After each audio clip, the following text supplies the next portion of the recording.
YouTube. Welcome back to the Web Gear Review. I'm your host, the Web Gear Guy, and today we're going to take a look at the second pattern of the M-1956 load carrying equipment. So what we have here is we got two of the second pattern universal ammunition pouches, which they actually changed the designation to them from pouch to case. So the new designation would be case, small arms, ammunition. So, and you'll find that information will be written up in here. I don't know if you can see that or not, but hopefully you can. But it was changed from case to pouch. But anyway, let's take a look at this stuff. The second pattern M-1956 ammunition case here is virtually the same case as the first pattern. It had two slide keepers on the back. It had two retaining straps to put hand grenades on the sides.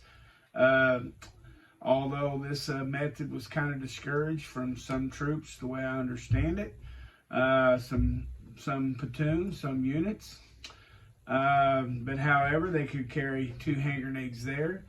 It had this strap that could go up and strap onto that little buckle on the suspender. Notice they have removed the little eyelet that was in the quick release strap here, okay? And they also took that stiffener out. The first pattern's got a real stiff card in here, and it makes it stiff and rigid like the back of this does, okay? But anyway, what we have here is a second pattern M-1956 ammunition case. This here is the second pattern M-1956 compass or first aid pouch.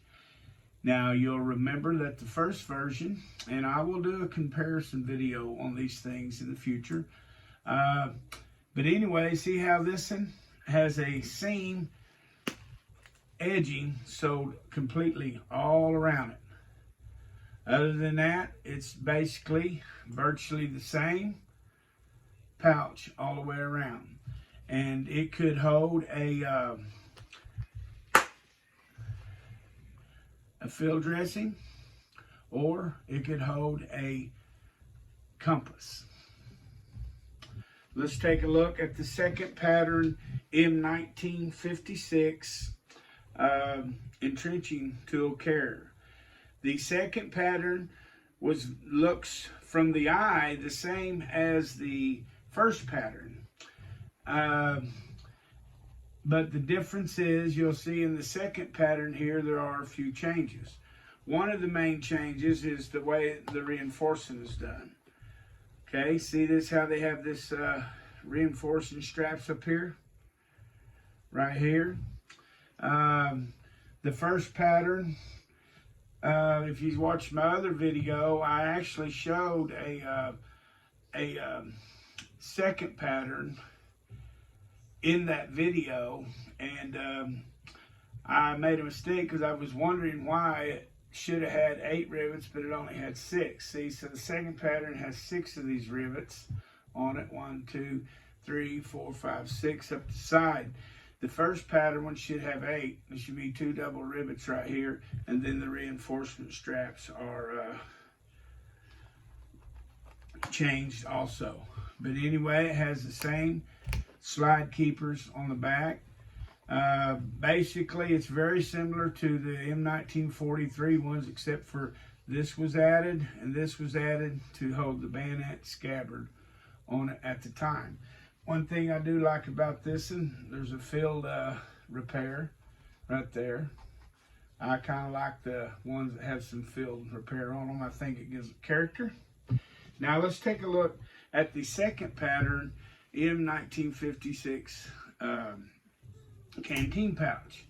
Once again, it was very similar to the M-1910, very similar to basically the same thing as the first pattern, except for a couple of changes. Notice that the main change between this and the first pattern had the wool. This has been changed to synthetic fur inside, and it's still lined with the canvas. There's actually 3 different M-1956 pattern ones out there. I have a video on it if you'd like to look up and check it out about the 3 different versions. But it has the slide keepers on it, and that's about it. Now that is a look at the second pattern M-1956 pouches. I would like to thank everybody who has subscribed, and there are a few of you out there that has really shared some of my videos, and for this I want to give you a sincere thank you for doing that. And anybody else that would share my videos and hit like, I would highly appreciate it. And thank you for subscribing and watching the Web Gear Review.